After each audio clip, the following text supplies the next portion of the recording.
Olá, pessoal, sejam muito bem-vindos no podcast 1818. Hoje nós iremos apresentar para vocês mais uma história incrível, uma pessoa que vai com toda certeza colaborar muito com as suas reflexões e, claro, com as nossas reflexões aqui no estúdio. E, antes de mais nada, quero aproveitar e pedir para vocês se inscreverem no canal e, como eu sempre falo, compartilhar muito essa ideia, o 1818, que é o princípio da sincronicidade, e mais do que tudo isso, espalhar uma linguagem de amor universal por todo o planeta através aqui da internet. Então vamos para mais um episódio. Oi, pessoal, eu sou Ana Clara Lambert e eu estou de volta aqui à bancada do podcast 1818. Eu fiquei umas semanas aí afastada porque eu estava com a equipe do Lugares que Impactam gravando vários conteúdos legais para vocês. Se eu puder dar um pequeno spoiler, tá incrível. Vocês vão gostar, mas vai ter que esperar um pouquinho aí pra gente lançar os vídeos. Eles estão em processo de produção, né, edição, toda aquela parte que vocês sabem que tem que ter. Então, vocês vão gostar, mas chega de falar disso. Vamos então ao nosso convidado, que é o Jardel. Ele foi indicação da Viviane, que também já veio aqui no nosso programa, então vale muito a pena conferir isso também. Mas agora eu vou deixar pro Jardel se apresentar pro pessoal que está assistindo. Boa noite a todos. Bom, como ela disse, né, meu nome é Jardel.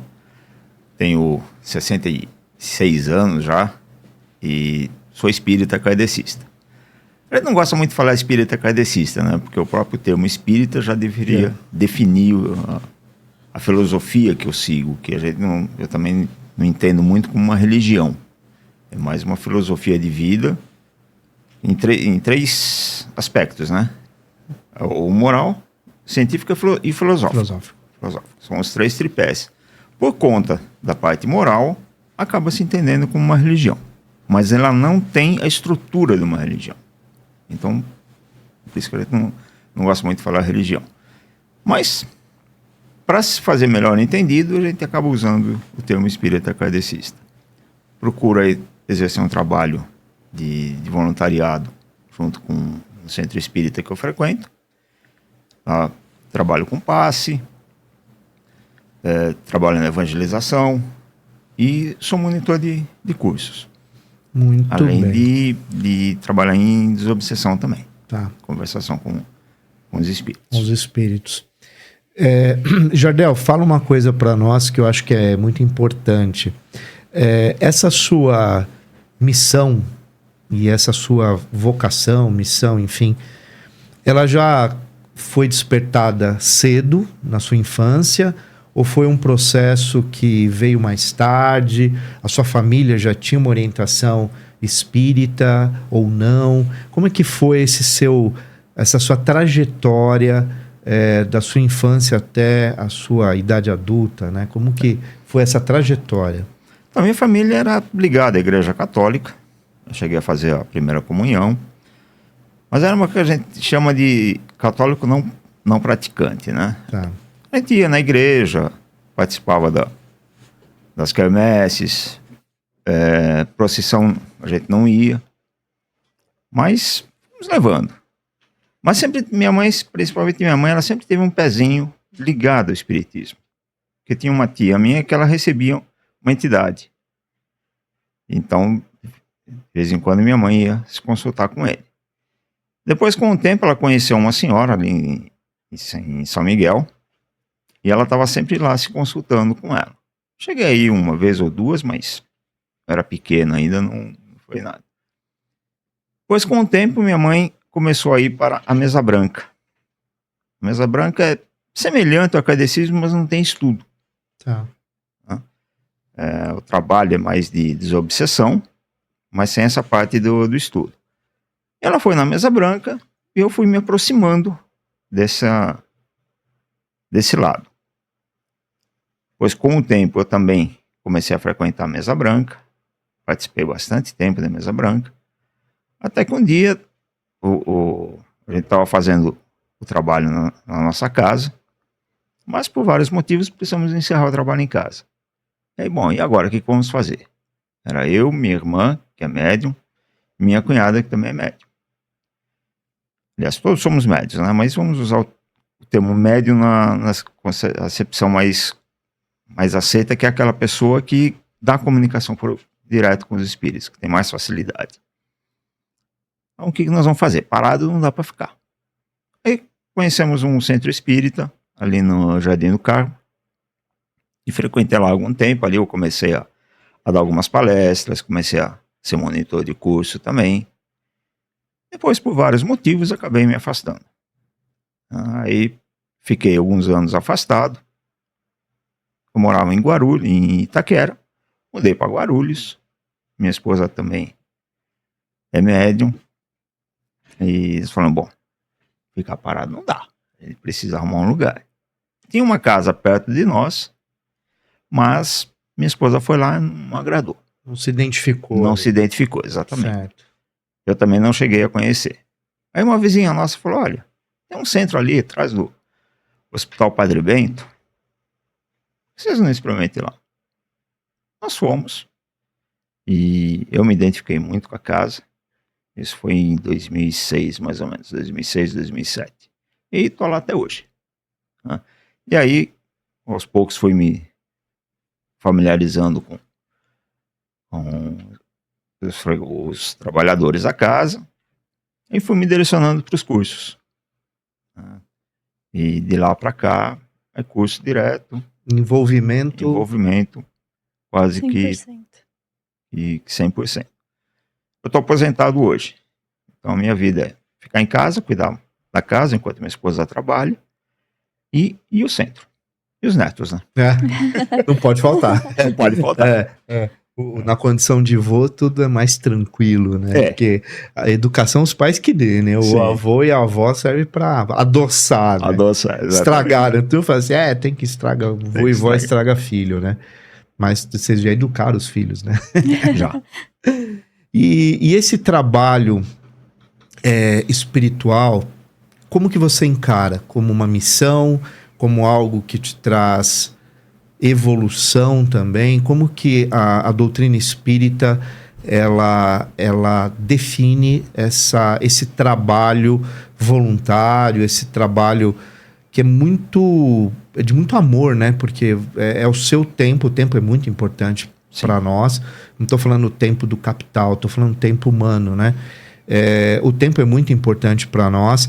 E a doutrina espírita, ela coloca isso como algo de muito valor. Sim. E fala um pouco, né? Eu acho que é legal para quem está nos assistindo compreender um pouco essa visão da doutrina espírita em relação a esse trabalho voluntário e o quanto isso é bom para quem faz, né? Porque aí você está nesse lugar. Uhum. Então fala um pouco sobre essa questão. Então, uma das coisas que Kardec coloca para nós, né? É que, e isso já vem de Jesus, ele fala que dai de graça o que de graça recebestes. Então, a mediunidade, principalmente, é uma ferramenta que o médium tem para ajustes. A grande maioria dos médiuns, a gente fala que é uma mediunidade de expiação, de prova. Normalmente são espíritos muito endividados, que para ter um processo mais rápido de resgate desses débitos, ele vem com a mediunidade. Por quê? Quando o médium empresta o corpo dele para que um outro espírito, um espírito necessitado principalmente, se comunique, ele está praticando um grande ato de caridade. E a bandeira do espiritismo é fora da caridade não há salvação. Então o Kardec coloca bem isso. Então pratique a caridade. E de graça, sem cobrar nada. Então, para nós, trabalhar como voluntário, ou seja médium, ou seja um outro colaborador, é muito gratificante. Isso nos traz paz de espírito. Eu acho que o principal é isso. Me traz paz de espírito. Como eu disse, eu trabalho em desobsessão, né? Eu tenho conversado com espíritos bem atormentados. E, de uma certa forma, eu consigo fazer eles sair um pouco daquele tormento.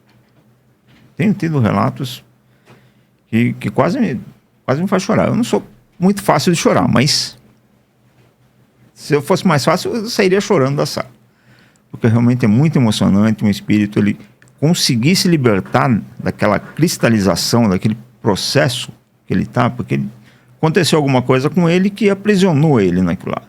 Então ele só vê aquilo, aquele evento que aconteceu. Ele não vê que tem espíritos amigos dele, familiares, pai, mãe, irmão, querendo ajudar ele, né? Então, nesse processo de desobsessão, ele consegue se libertar um pouquinho dessa concha, abrir um pouquinho a concha e ver esses espíritos que estão querendo ajudar ele e receber essa ajuda. Então, tem alguns relatos, eu não vou ficar entrando em detalhes, né? Mas é muito emocionante. E isso me traz um bem muito grande. Missão. Sim, é uma missão. Todos nós temos uma missão. Grande, pequena, não importa. A gente veio com uma missão. Às vezes é simplesmente tocar a vida do jeito que ela é. Mas é a missão desse espírito. Ele veio aqui para se direcionar alguma coisa. Pode ser simplesmente viver a vida. Não prejudicando ninguém, principalmente, e viver a vida. Outros já têm missões mais importantes, né? Mas todos nós temos uma missão. Então, sim, eu vejo como uma missão trabalhar. Eu gosto de ensinar. Eu acho que, e coloco isso muito para os alunos, o conhecimento que eu tenho, eu procuro passar, né? Mesmo quando eu estava trabalhando, o que eu podia passar para os meus colegas, eu passava. Nunca tive medo, ele vai puxar meu tapete. Esquece isso, esquece. Se ele puxar, é problema dele, é responsabilidade dele. Sim. Não é sua. A responsabilidade é dele, né? É dele. O ato foi dele. O ato foi dele. E paciência, você caiu, Deus vai te ajudar a levantar, vai encontrar um outro caminho. Então eu gosto de passar o conhecimento, né? E trabalhar dessa forma como eu estou trabalhando realmente me traz muita satisfação. A evangelização também, que não deixa de ser um curso, né? Embora não tenha a configuração de curso, mas a gente está ali evangelizando espíritos também. Porque todos nós, antigamente a evangelização era entendida só criança até 18 anos. Hoje não, hoje Eurípides Bassanufo, ele vem trazendo uma metodologia que é desde o bebê do ventre até a terceira idade. Tudo é evangelização. Ponta a ponta. Ponta a ponta. Tudo é evangelização. Então, ao mesmo tempo que eu estou ajudando a evangelizar, eu também estou me evangelizando. E isso faz com que eu procure me tornar cada vez melhor. Esse é o grande objetivo da minha vida. Haroldo Dutra, ele diz que a missão do Espiritismo é tornar o homem, fazer o homem de bem. Não o homem do bem, de posses. O homem de bem, o homem que pratica a caridade, que pratica o amor. E aí é essa a missão do Espiritismo, é isso que eu procuro na minha vida e levar para os meus alunos, vou colocar alunos, mas não me considero professor. Eu ia perguntar justamente sobre essa questão que você falou das desobsessões. A gente recebeu um comentário num vídeo que a gente deixou aberto pro pessoal falar o que eles queriam ver mais aqui no programa e falaram que eles queriam conhecer mais o que é isso. Então eu queria perguntar se você podia explicar um pouco mais como que é esse processo, como você chegou para conseguir trabalhar com isso, como foi o seu processo de formação, vamos dizer assim, para poder lidar com essas desobsessões. E o que seria isso? Porque foi um comentário que falaram que queriam mesmo conhecer mais sobre isso, porque não tinham ideia do que seria uma desobsessão, né? Que o convidado falasse, né? O que viesse até nós, falasse mais sobre isso. Tá. O que é a desobsessão? Bom, nós somos espíritos milenares, né? E ao longo da nossa trajetória, nós cometemos muitos erros, prejudicamos muita gente. Muitos de nós até cometemos atrocidades. E por conta de tudo isso, o que acontece? Nós trazemos espíritos que são desafetos nossos. São os que nós... E muitos deles, eles querem se vingar da gente. Então são esses que querem se vingar que nós chamamos de obsessores. Mas por que eles querem se vingar? Porque nós os prejudicamos. Então era comum a gente considerar os obsessores como espíritos do mal. Hoje eu já tenho uma visão totalmente diferente. Não são espíritos maus. Nós os colocamos nessa situação. Porque nenhum espírito é mau. Deus não criou nenhum espírito mau. Só por conta da nossa inferioridade, do nosso aprendizado, né, da nossa evolução, nós estamos ainda numa fase em que cometemos maldades. Né? Então tem essa questão. Nós estamos encarnados e tem espíritos desencarnados que querem nos prejudicar, querem se vingar da gente. E por algum motivo eles nos acham. Opa, achei. Ele está encarnado, ele não me vê. É agora que eu me vingo. Então ele vem e começa a nos prejudicar. Às vezes prejudicando nosso físico, provocando brigas, intrigas. Tá? Tem casos que pode levar até a pessoa ficar meio louca. Doenças também pode ser. Doença, sim. Tá. Eles fazem de tudo. Tá. Qual é o nosso trabalho lá na desobsessão? Embora a gente trabalhe na nossa casa, nós consideramos ali um pronto-socorro.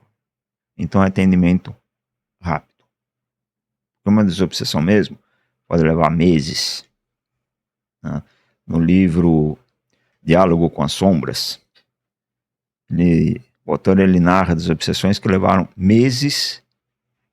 Em cada sessão ele ficava de uma, às vezes até 2 horas dialogando com o espírito para conseguir fazer uma desobsessão. Né? E também ali uma doutrinação daquele espírito. Né? Nosso objetivo não é doutrinar ninguém. Nosso objetivo é principalmente tirar ele daquela cristalização para que depois ele seja atendido pelas equipes espirituais e aí ele entra no processo de reeducação, trabalho interno, para voltar para o caminho correto. E principalmente sair daquele esquema. Então a desobsessão que a gente faz é isso. Tem um médium, o espírito é trazido, entra em conexão com esse médium e começa a falar. E aí, através do que ele fala, a gente vai usando os argumentos que a gente tem, algumas técnicas, né? Para poder tratar e fazer ele sair daquela cristalização e abandonar a vingança. Tá. Porque é quase uma ciranda, né? É uma ciranda, exatamente. É um círculo vicioso. Numa encarnação, um se vinga do outro. Na encarnação seguinte, o outro se vinga de um. Aí volta de novo. E volta. O que resolve isso? Então eu, principalmente, procuro mostrar para ele que a vingança é inútil. Não vai levar a lugar nenhum, não vai resolver nada. Eu pergunto para ele, vocês estão há tanto tempo aí se degladiando nisso? O que resolveu? Melhorou alguma coisa na relação de vocês? Ele fica pensativo. Então, perceba, a vingança só prejudica os dois, e principalmente você. Eu estou falando com você que eu quero ajudar agora. O outro vai ser ajudado também, mas é você. Falar, mas se ele não... Porque aí eu chego na questão do perdão, né? Que ele precisa aprender a perdoar. Todos nós precisamos. Ele fala, mas se ele não perdoar? É responsabilidade dele. Se você começar a perdoar, você se livra da situação. Você começa a encontrar paz. Então o processo de desobsessão é esse, é tirar aquele espírito daquela cristalização, daquele ponto que ele está lá parado. É uma condição, né? É uma condição Tá. em que ele se impõe para que ele possa ser auxiliado. Dali ele vai depender da situação dele. Se ele tiver, vamos dizer assim, muito doente, ele é levado para um hospital, lá ele é tratado, senão ele já é levado para uma colônia, ali ele recebe bastante orientação, começa a estudar e se preparar para novas encarnações. Tá? O perdão é um processo. Né? Como Jesus falou, tem que perdoar do coração. Mas quem consegue perdoar do coração? Nós não estamos nessa fase ainda.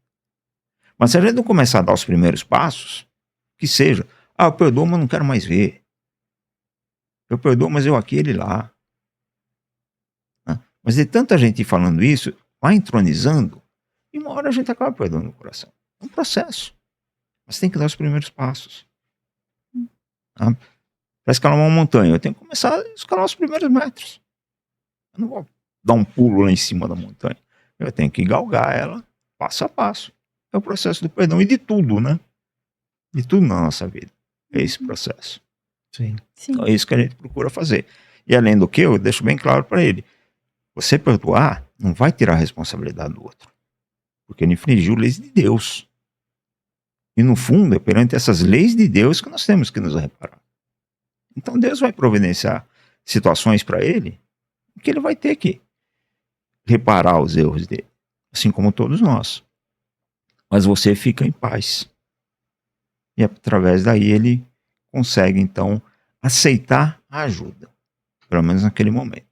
Aí depois ele tem o livre-arbítrio dele. Se ele quiser continuar nesse caminho, sim. Se não quiser, a escolha é dele. Ninguém obriga a nada. Agora, Jardel, tira uma dúvida. Todo espírito que fica nessa condição de obsessor, como você bem disse, né, metaforicamente cristalizado dentro de meio que uma ciranda de erros, de repetições ali, ele sempre tem uma relação com aquele que está encarnado, ou existem espíritos oportunistas que não têm relação nenhuma com aquela pessoa que está encarnada, mas por alguma circunstância ela se torna um obsessor? Normalmente tem relação, sim. Tá. Mas por conta da sintonia da pessoa, nós acabamos atraindo espíritos oportunistas, vamos dizer assim. Entendi. Tá? Então, tem essa questão.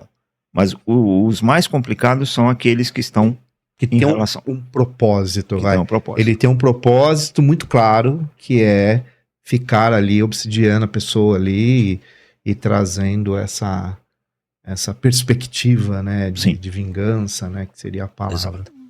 Uma coisa que me chama atenção, e me corrija se eu estiver errado, dentro da doutrina dos espíritos, vocês têm todo um conhecimento, Evangelho, segundo Kardec, né, o Livro dos Médiuns, tem todo um aparato muito profundo, né, a ser estudado. Você tem alguma área em específico que mais chama a atenção de estudo, área de pesquisa, estudo, dentro da sua caminhada? Não, especificamente não. Tá, No momento eu tenho me interessado muito sobre a questão da transição planetária. tá. E o que seria para os nossos? O que é a transição planetária? Os espíritos nos trouxeram que os planetas, eles evoluem ao longo dos bilênios, né? Tá. Então, eles nos apresentaram 5 tipos. Planeta primitivo, aquele planeta de fogo, de erupção. Depois o planeta de provas e expiações, que é a nossa categoria. Depois o mundo de regeneração, mundo feliz e o mundo ditoso. Uma grande divisão é essa. Então, aqui no mundo de provas e expiações, a Terra, planeta físico, ele também evolui. Tá. Então, Isso que eu ia te perguntar, isso é físico. é físico. Tá. Isso E é aí, físico. esse físico pensando no planeta Terra. Sim, Tá, entendi. o planeta Terra começou como um planeta primitivo, como Sim, todos começam. Claro. E foi se esfriando, foi dando condições de vida, teve todo o processo evolutivo. Chegou uma fase que passou para o mundo de provas e expiações. E a humanidade que habita esses planetas tem que acompanhar essa fase em que o planeta está. Tá. Embora, claro que essa fase do planeta é muito maior do que as nossas encarnações. Sim. Mas, então a Terra, ela está se aproximando dessa fase de transição. Ela está deixando de ser um planeta de provas e expiações, que é uma fase para nós, né, para a humanidade, bem difícil, de dores. É o que nós vivemos aqui. Sim, sim. Tá. Guerras, perdas, Sim.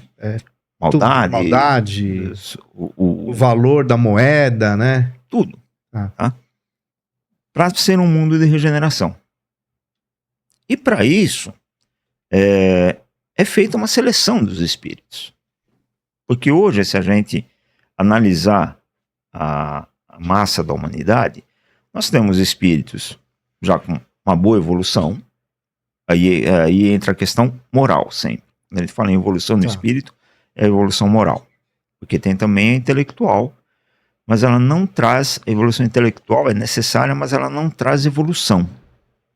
Porque um espírito pode ser muito inteligente, e nas trevas existem espíritos muito inteligentes, muito mais do que os nossos melhores cientistas, mas não traz evolução, que é a moralidade. Então a evolução moral é que determina o ponto evolutivo de um espírito. Então tem espíritos já uma boa evolução moral, e tem espíritos que estão ainda totalmente entregues à maldade. Só que esses espíritos que não atingiram ainda o grau de regeneração, eles não podem ficar aqui no planeta Terra. Por quê? Porque eles iriam atrapalhar a humanidade que vai permanecer. Tá. Então, gradativamente, eles estão sendo retirados do planeta Terra e vão ser levados para outros planetas condizentes com esse estágio. O estágio deles. Pode ser um planeta primitivo, pode ser um outro planeta de provas e expiações em diferentes graus de estágio. Então a transição é isso. É essa mudança do planeta de provas e expiações para a regeneração. Depois vai ter de regeneração para o mundo feliz, depois do mundo feliz para o mundo ditoso. Mas isso ainda nos séculos milênios à frente. Agora, dentro dessa perspectiva, aquele que é tirado e que depois vai reencarnar, seria isso, né, num outro planeta, isso é através de um processo coletivo ou é gradativo? A doutrina espírita, ela fala de um expurgo mais coletivo, como, claro, não vamos exagerar, né, final dos tempos, ou o dia do juízo, usando algumas comparações cristãs, talvez.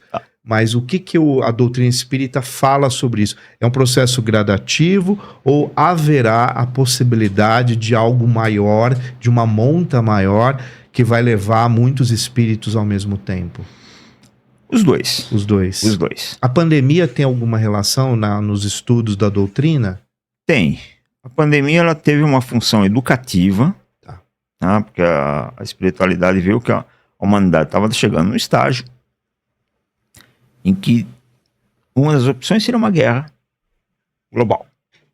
Mas aí a humanidade estaria atrasando seu desenvolvimento muito. Ou optaram pela pandemia. Porque essa pandemia fez a gente refletir. Mudar, pelo menos rever muitos conceitos. Valores, né? Valores. Mas tá voltando do jeito que era. Tudo bem, mas isso está aqui dentro. Um dia essa semente ela vai frutificar. O aprendizado foi dado. Depende da gente, por ele para funcionar. Então, é um processo gradativo. Conforme os espíritos vão desencarnando naturalmente, eles vão sendo já direcionados para alguns lugares, para aguardar serem levados para outros planetas.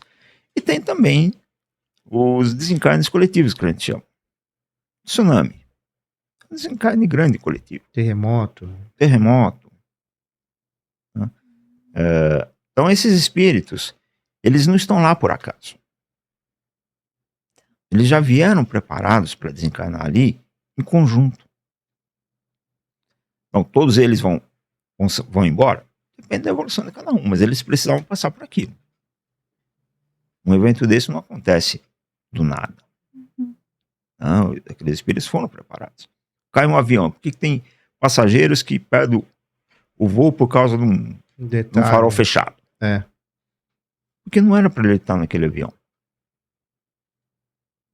Então esses desencarnes coletivos também têm essa função. Aqueles que precisarem ser levados para outros planetas já vão ser separados. Os outros vão aguardar uma nova oportunidade para encarnar aqui na Terra. Agora, uma coisa que é importante, né? Os espíritos estão sendo levados para outros planetas, porque eles não podem ficar aqui, mas eles vão com uma missão muito grande. Nesses planetas já existe uma humanidade mais primitiva do que nós. esses espíritos, eles têm conhecimento. Já tem uma cultura. Já tem uma religiosidade. Intrinsecamente, eles levam esse conhecimento lá e ajudam aquela humanidade a evoluir. Então a missão deles é essa. É fazer o resgate próprio e ajudar aquela humanidade. Então eles não estão sendo jogados fora, abandonados. Não, eles vão para uma escola. No fundo aqui uma escola.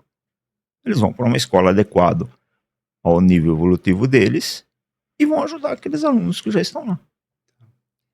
Uma coisa que eu fiquei curiosa é em relação, porque esse processo também seria físico dentro do nosso planeta. E a gente sabe que a gente vive uma crise ambiental, né? E os mais pessimistas falam que minha geração não vai envelhecer, né? A gente vai ter problemas ambientais tão graves que vai ser impossível uma vida na Terra.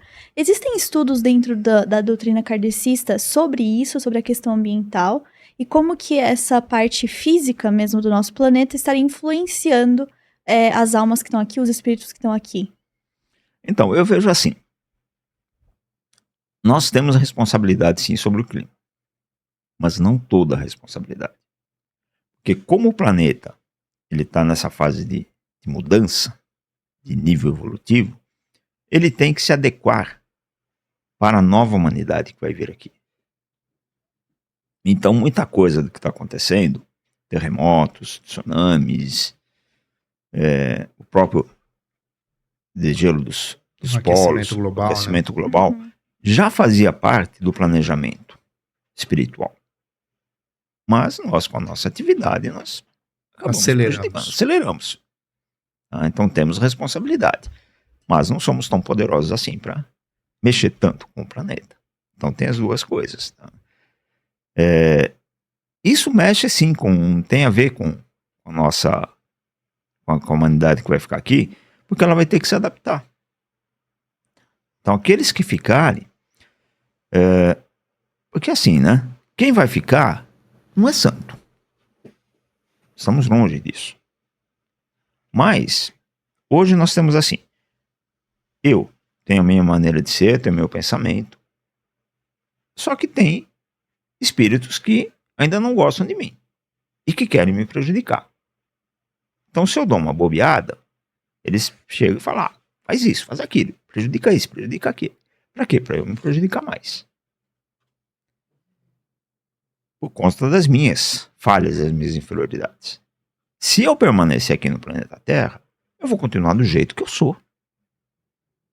Eu não mudo nada.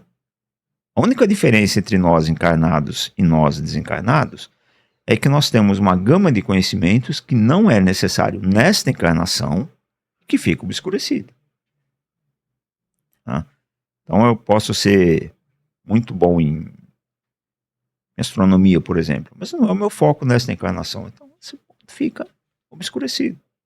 Só quando eu desencarnar, eu recobro esse conhecimento. Então todo o conhecimento, todo o meu ser, ele continua exatamente igual. Então eu tenho as minhas falhas. Eu tenho orgulho, eu tenho vaidade, eu tenho ambição. Eu vou ter que trabalhar isso, vou ter que continuar trabalhando em mim. Eu já trabalho aqui, vou ter que continuar trabalhando. Eu só não vou ter uma influência externa me influenciando a cometer mais erros. Essa vai ser a vantagem da humanidade que vai permanecer aqui na Terra. Ela vai ter mais tranquilidade para a sua evolução. Só que aí existe um detalhe, né? Nesse mundo de regeneração, não evoluir já é um retrocesso. Tá. Embora o espírito não perca nada do que ele desenvolveu, mas é um retrocesso. Ele pode ser levado de volta para um mundo de expiação. Olha, você não aprendeu direito a lição, como você tem que trabalhar. Então, volta lá mais um pouquinho, quando puder, você volta para cá. Agora, Jardel, essa equação da transição planetária, né, que isso, pensando assim, eu estou imaginando uma mecânica muito bem organizada, muito bem entendida. Isso tudo foi Kardec que trouxe nos seus ensinamentos? Não, isso veio dos espíritos. Dos espíritos, tá. Mas isso tudo existe uma ideia monoteísta, um Deus maior, uma força suprema, Sim. Que é a causa primeira de todas as coisas, que faz com que esse mecanismo, né, apenas uma palavra aqui simbólica, né, Uhum. Faz com que isso tudo se organize. Então isso tudo é muito organizado, Sim. tudo Sim. muito estruturado. Porque para nós, Jesus é o governador da terra. Ele é um espírito tão antigo e tão evoluído que ele recebeu de Deus a incumbência de criar o planeta Terra. Porque Deus, quando Deus fala, faça-se a luz, não é ele que faz. Ele tem a equipe de assessores dele, que tem a sua equipe de assessores, como uma empresa. Então Jesus recebeu essa incumbência de criar o planeta Terra com os seus assessores. E ele vem cuidando da Terra desde lá. Né? Então é bem esquematizado, sim. Tudo é planejado com milênios, bilênios de antecedência. É claro, pode desviar um pouco aqui e ali, mas segue. Tá. Então tudo isso já estava previsto por Jesus e pela sua equipe de assessores. Tá. Talvez o que eu vou falar é uma grande bobagem, mas eu acho que já perguntaram isso no programa, né? Quem assiste o programa, partindo do pressuposto de que o espírito ele pode reencarnar num outro planeta, né? Por conta dessa organização, dessa mecânica. Esse espírito que está em outro planeta, talvez em algum lugar muito equidistante do planeta Terra, isso colabora com a ideia da ufologia, por exemplo? Seria dentro... porque a ufologia, já tivemos convidados aqui, inclusive, todos muito interessantes, né? Que foram muito coerentes em muitas coisas. Seriam seres em outro planeta. Sim. Então, há uma convergência, não que é a mesma coisa, mas há uma convergência de compreensão sobre essa possibilidade de vida fora do planeta Terra? Totalmente. Totalmente. Porque os espíritos nos passam que todos os planetas, eles são habitados. Não por vida como nós conhecemos. Mesmo aqui na Terra, nós temos espíritos aqui, nos rodeando nesse momento. A gente só não consegue enxergá-los. É uma outra dimensão. Então, todos os planetas têm vida, algumas semelhantes à nossa, em termos de estrutura, de forma física, semelhantes. Porque eles nos passam também que a melhor estrutura física para as humanidades é essa que nós temos. Vai ter alguma diferença por conta das questões ambientais de cada planeta. Mas a forma básica é a nossa. Mas o nível energético deles é diferente. Então mandaram sondas para Marte. Nós temos recebido bastante informação de que Marte já é um planeta mais evoluído que a Terra.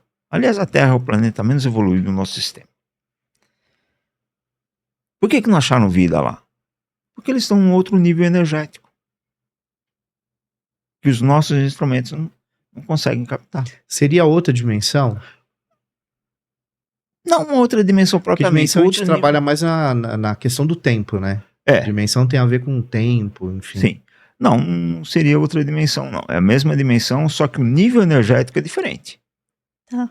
Como se fosse uma frequência. Tipo, Exatamente. o rádio não conseguia captar aquela frequência, pensando nesse conceito, né? E a nossa frequência é uma e a dele seria... outro dial, né? Outro dial. Luz.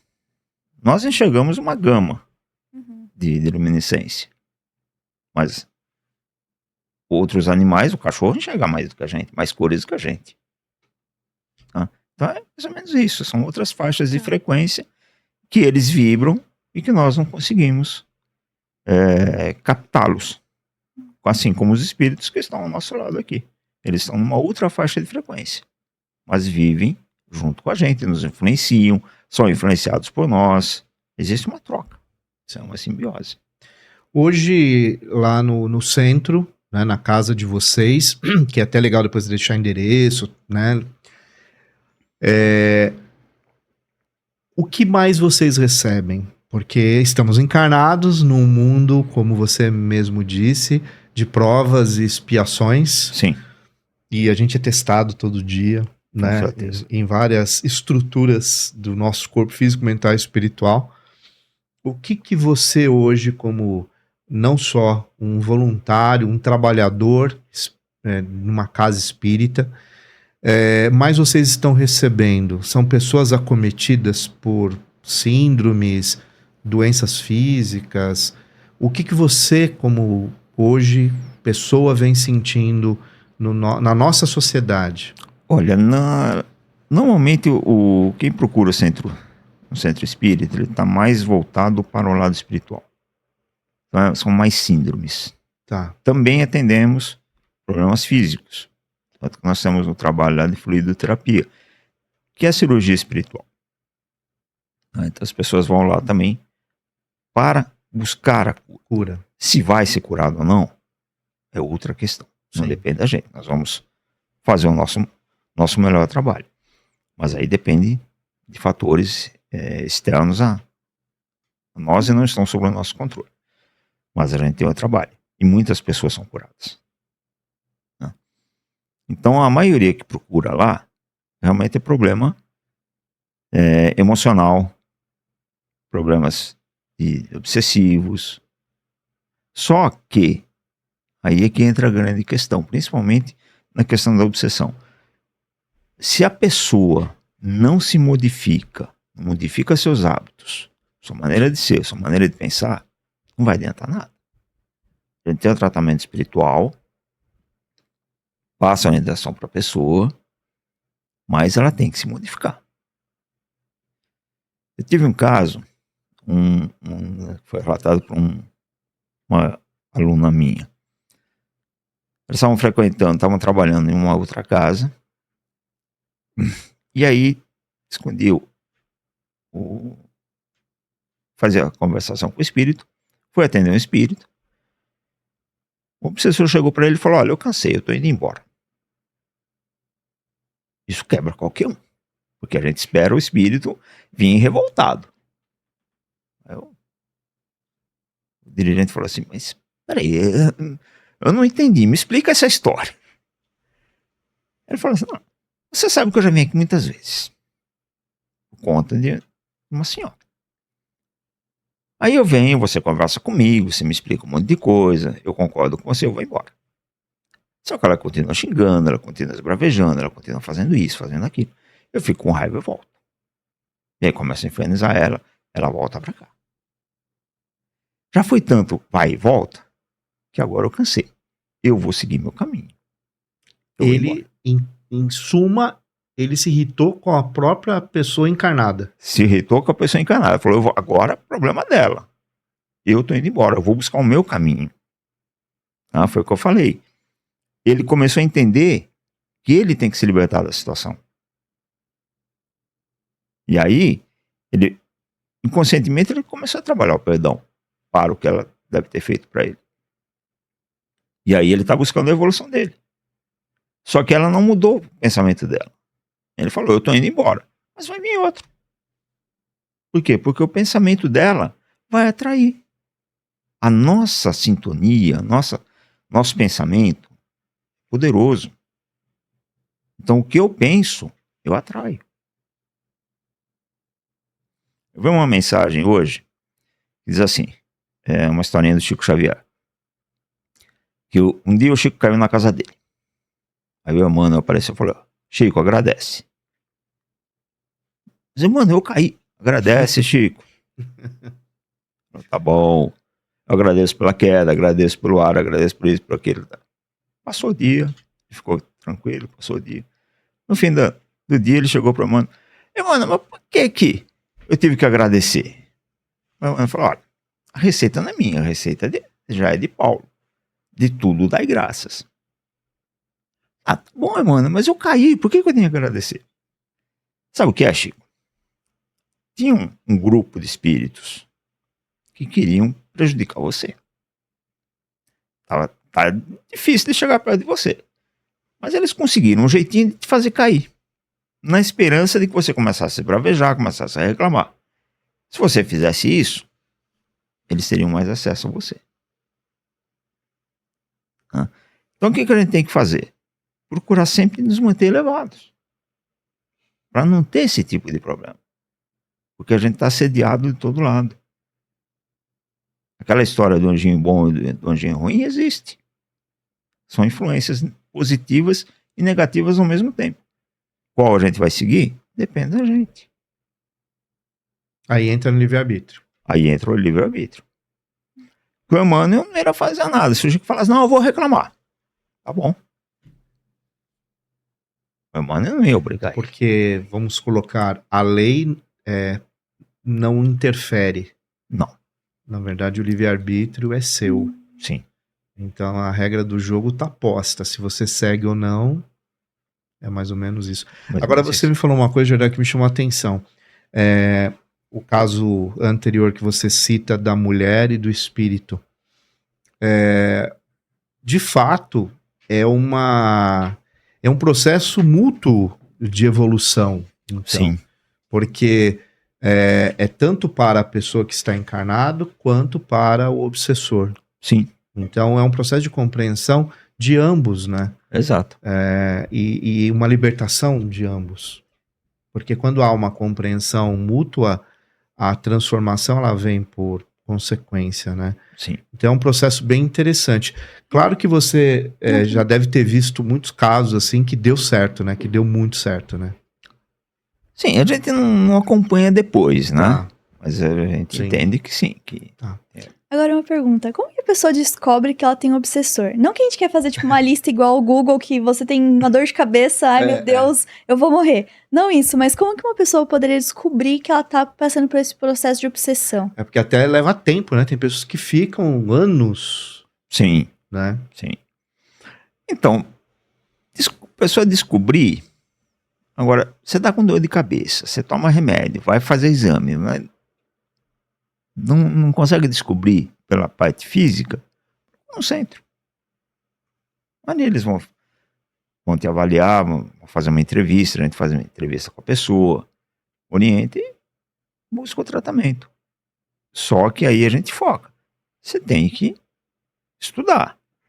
Aí a gente convida para o ensino. Por quê? Porque a gente quer formar médico? Não, porque a gente quer passar a doutrina. O objetivo principal é esse. Aqueles que têm mediunidade acaba desenvolvendo. Mas é assim, não dá pra dizer, eu tô com essa dor aqui, é obsessiva. Também a gente não pode jogar tudo na culpa dos espíritos. Tá. Uma pessoa que bebe muito, começa a ter problema no fígado, vai culpar o espírito? Sim. Não. É só uma consequência. É uma consequência. Ele pode ter sido influenciado a beber mais. Tá. Mas ele teve o livre-arbítrio de beber ou não. Então a responsabilidade é dele. Ele pode ir no centro espírita, receber ajuda. Se tiver os espíritos obsessores, ele vão procurar amparar ele também. Porque uma diferença grande que eu vi com a mesa branca, não menosprezando o trabalho deles, né? Hoje eu não sei como funciona, mas na época que eu trabalhava, a gente tirava o espírito. No kardecismo a gente procura fazer diferente, a gente procura fazer a integração entre os dois. A harmonização. Porque é só assim que as coisas vão funcionar. Porque é que nem um delinquente. Ele roubou. Você pegou ele, julgou, condenou. Temos o direito de colocar ele na cadeia. Para ele cumprir a pena dele. Só que não do jeito que está na nossa cadeia. Ele tem que ter condições dignas e uma reeducação. Essa é a proposta. Essa é a proposta. Deveria ser... A lei de execução penal prevê isso. Prevê, mas o que a gente faz? Montou eles lá como pior que animal, a gente quer o quê? Então não adianta. Mas temos o direito de nos defender assim. Tá? Então não existe uma regra. Isso é obsessivo, isso não é. Não, cada caso é um caso. Só que é importante a gente trabalhar os dois lados juntos. Tanto a medicina convencional, alopática, homeopática, que seja, e a espiritual juntos. Porque quando as duas trabalharem realmente em conjunto, aí as curas serão mais efetivas e muito mais práticas. Tá. Porque o problema, a medicina ela trata o corpo físico, mas a doença é consequência de nossos atos passados que danificaram o nosso perispírito e que a doença está no espírito e no perispírito. Então é lá que nós temos que tratar. Além de tratar o corpo físico também. Tá? Mas temos que ir na causa, na origem. Quando a gente tratar a origem e a consequência, a gente resolve o problema de vez. Ou seja, corpo, mente e espírito é uma coisa completamente só e em conjunto. Sim, em conjunto. Não tem separação. Tá. Agora, Jardel, uma coisa que dentro de toda a sua fala que é interessante é o que leva as pessoas até o centro ou procurar um centro. São várias as razões. E dessas pessoas que buscam o centro por várias razões, muitas acabam ficando depois como trabalhadoras do centro. Sim. Né? E qual é o primeiro caminho quando a pessoa ela é tratada, por seja qual for o motivo? Qual o primeiro passo que ela deve tomar? Ela deve fazer curso, no caso de vocês? É esse o caminho? É frequentar as atividades? Quais são os passos, né? O primeiro passo que a pessoa precisa ter para manifestar isso? Olha, eu quero seguir esse caminho. O que ela deve fazer? São os cursos. Tá. Aprender sobre a doutrina, estudar a doutrina. Né? Então nós temos o nosso curso hoje, ele é dividido em 3 módulos. Tá. Primeiro módulo de 6 meses, que é uma apresentação do Espiritismo. Depois tem um módulo de 1 ano e meio, que a gente estuda o Livro dos Espíritos e o Evangelho segundo o Espiritismo. E nós chamamos a parte teórica do curso. Depois tem mais 1 ano e meio, que aí a gente estuda o Livro dos Médiuns, continua com o Evangelho, e começamos a fazer a parte prática. Para aqueles que já vêm com a predisposição, uma mediunidade já mais aberta, aflorada, como a gente chama, aí eles vão aprender a trabalhar com ela.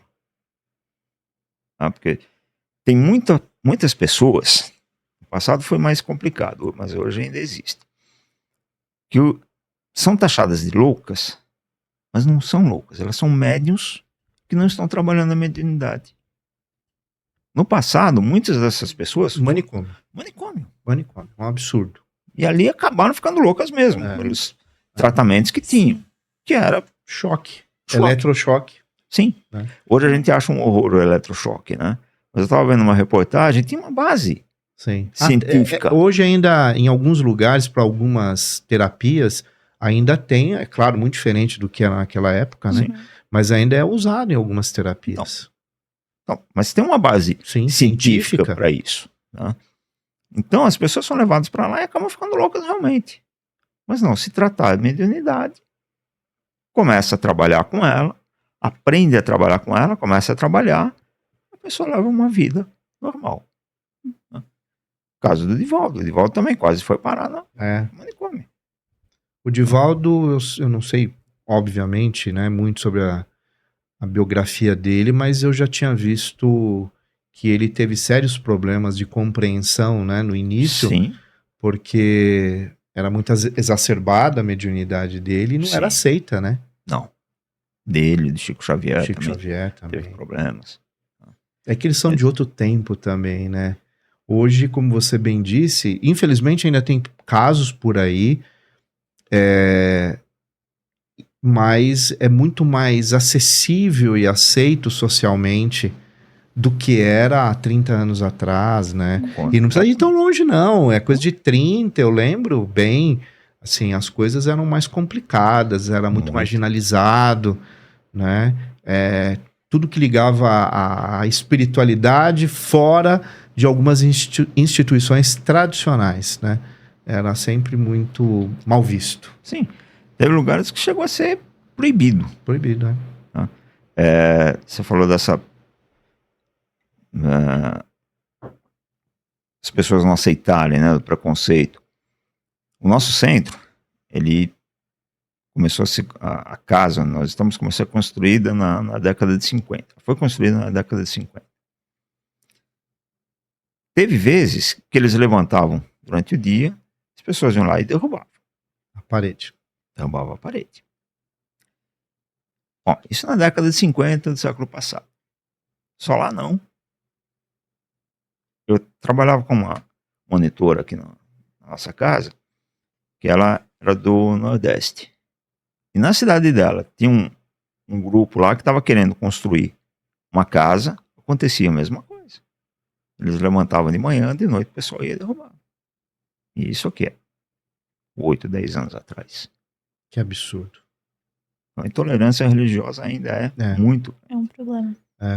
E num país onde a miscigenação foi absolutamente feita e processada no cotidiano dessa terra, e por consequência disso, o sincretismo religioso veio no mesmo pacote, né? Veio no mesmo pacote. Porque todas essas etnias que para cá vieram, e ainda vêm, com elas tinha ali uma estrutura cultural, religiosa, gastronômica, tudo, vem para cá, mistura, né? E vira um país extremamente ecumênico na sua essência, mas com pessoas ainda que carregam preconceito, não só contra religiões, mas também contra etnias, contra ideologias, contra, na verdade, aquilo que é diferente daquilo que eu quero como verdade absoluta, né? Sim. Aquilo que é dogma para mim, eu tenho que impor para o outro.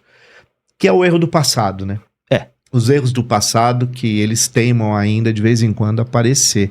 Agora, só voltando uma reflexão que você fez anteriormente, que me chamou a atenção, que é a questão do Covid como um vetor de transformação e aprendizado. Sim.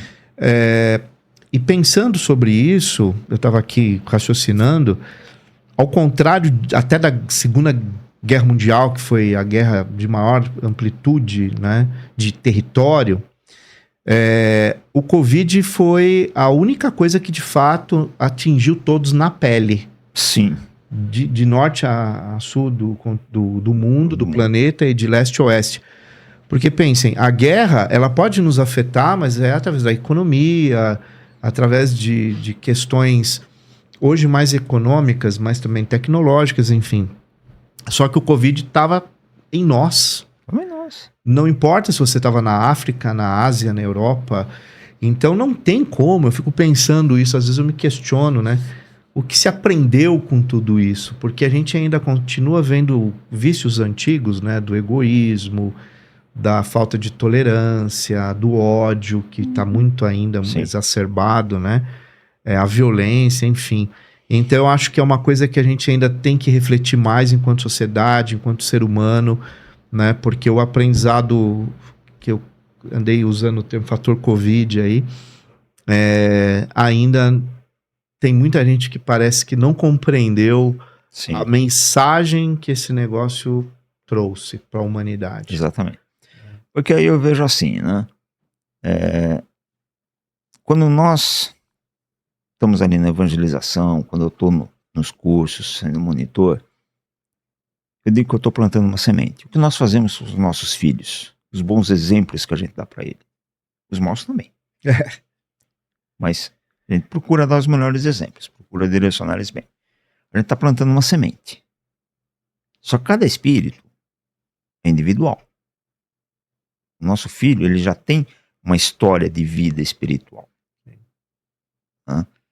Ele tem uma personalidade. É claro que quando é pequeno, ele é um pouco maleável, mas para receber esses exemplos, esses ensinamentos, mas como vai frutificar nele, vai depender dele.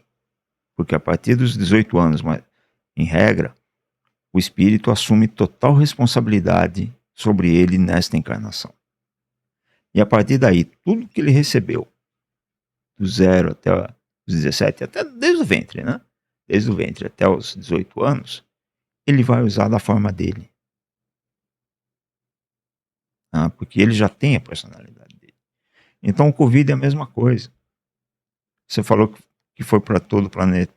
Sim, foi para todo o planeta em todas as classes sociais. Não teve distinção nem nada. Foi igual para todo mundo. Então o ensinamento que ele trouxe, se a gente tivesse sabido aplicar bem, a gente estaria num outro patamar. Sim. Principalmente convivência social. Exatamente. Mas mudar hábitos é complicado, é um processo. De novo, é um processo. A gente tem que ir passo a passo. Exatamente. Então aquela semente que a Covid plantou e evitou uma guerra de grandes proporções, vai frutificar. Para alguns espíritos pode frutificar outro, para outros amanhã, daqui 10 anos, outro pode levar 2 encarnações. Cada um tem a sua escolha, cada um tem o seu livre-arbítrio. Lembrando também que o livre-arbítrio não é de eterno, tá? Se a gente abusar muito, chega uma hora que Deus fala, você vai perder um pouquinho do teu livre-arbítrio, agora quem manda sou eu. Aí ferrou, né? Aí ferrou. Aí é complicado. Jardel, tempo, Deus e tempo para você, como você define? Deus e tempo? Como você falou, Deus é a inteligência suprema, né? Causa primária de todas as coisas, causa incausada. E o tempo, nós temos aí a eternidade. Deus nos criou simples, a gente fala simples e ignorante, eu prefiro simples e sem conhecimento, destinados à perfeição. Como nós vamos chegar lá, como nós vamos fazer esse tempo, depende da gente. Então o tempo é a sequência dos nossos atos, sequência das nossas escolhas, e arcar com as consequências ou méritos de cada escolha que a gente fizer. Sim. Agora Deus para mim é tudo, né? É tudo. Bom, então estamos de fato chegando ao fim do episódio de hoje. Queria agradecer a você que acompanhou e chegou até esse momento aqui do vídeo. Já aproveita, deixa seu like, comenta o que você tá achando do episódio, compartilha, né, já que estamos chegando aqui já para a mensagem final. Eu vou, claro, né, não podia esquecer de falar da velhinha da Lute Benedetta, que é uma das nossas patrocinadoras, e ela fez esse aroma exclusivo pensando no nosso programa. Então é uma forma de a gente levar para o nosso convidado um pedacinho do que foi a nossa conversa, do que foi o nosso programa, em formato de vela. Isso. E agora eu vou pedir pro Jardel, por favor, para você deixar a sua mensagem final, algo que você quer falar para o pessoal que está assistindo de casa. Bem, como eu falei no começo, a doutrina espírita não é uma religião. Então, estude, independente da sua religião, principalmente. Estude a doutrina espírita, com olhos de ver. Né? Procure a coerência, procure ver o que ela transmite, porque ela traz conhecimento de Jesus. Né? A base do espiritismo é o Evangelho de Jesus, e claro, outros fatores também, né? Mas a base é o Evangelho de Jesus. Então estude a doutrina espírita, independente da sua religião. Tenha a sua religião, tenha seus dogmas. A doutrina espírita não tem dogmas, ela não acredita em dogmas. Mas se você acredita, tudo bem. Não precisa abandonar nada. Apenas conheça. Estude. E estude tudo. Porque, como eu falei, nós precisamos do conhecimento científico e do conhecimento moral. Então, quando você puder estudar, estude. Estudar é tudo. Eu acredito profundamente nisso. E milito profundamente pela educação de qualidade nesse país, porque é a saída. Precisamos muito. É isso. Jardel, você quer deixar o endereço da casa, o contato, o site, enfim, agora é seu momento. O centro é Centro Espírita Discípulos do Evangelho, fica ali na rua Francisco Futi, número 1, atrás do Hospital Padre Bento, ao lado do estádio do Flamengo. Tá. Nós trabalhamos todos os dias da semana, todos os dias à noite, de terça e quinta à tarde. Sábados de manhã é só evangelização e domingos de manhã também. Então, é uma das poucas casas que atendem todos os dias. Todos os dias. Todos os dias. Muitos voluntários. Muitos. Muitos. Sempre precisando de voluntários e trabalhadores. É isso. Muito bem. Jardel, muito obrigado pela sua presença. Foi um momento de muito esclarecimento. Eu tenho certeza que você tirou muitas dúvidas das pessoas que estão nos assistindo. E muito obrigado. Manda um abraço para o pessoal do centro. Né? Nós já tivemos convidados que estiveram conosco, que vieram de lá. Eu até falei no começo aqui, informalmente, para o Jardel, que ali é um berço de pessoas muito bem formadas. Então, assim, parabéns mesmo pelo trabalho que vocês desenvolvem e pela seriedade, né? Porque tudo sempre muito sério, muito interessante o trabalho. Sem contar, não deu tempo, né? A gente vai ter outras oportunidades, sem contar os trabalhos sociais que vocês fazem. Sim. Né? Que é a caridade, né? Que é fundamental. Então, muito obrigado pela sua presença, foi um prazer te conhecer.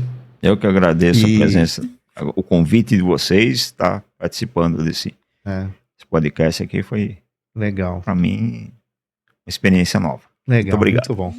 É isso. Então, pessoal, estamos finalizando mais um podcast 1818. Como vocês viram, e eu disse lá no começo, que teríamos um programa muito especial e que traria muitas falas inspiradoras. E o Jardel fez isso hoje conosco. Então, muito obrigado pela sua audiência. Eu vou pedir para vocês se inscreverem no nosso canal. Não esqueça de deixar os comentários. Se possível, clica aí no sininho para você receber as nossas atualizações. E mais do que isso, parece bobagem, mas não é. Compartilhem muito. Quanto mais vocês compartilharem, maior será esta ideia de amor universal que agrega muitas coisas, espalhando aí por todos os lugares do mundo, porque esse é o nosso maior objetivo. Portanto, eu desejo a vocês muita luz e, claro, eu não posso deixar de dizer que nós estamos hoje fechando mais uma temporada. E quando fechamos mais uma temporada, isso tem um significado.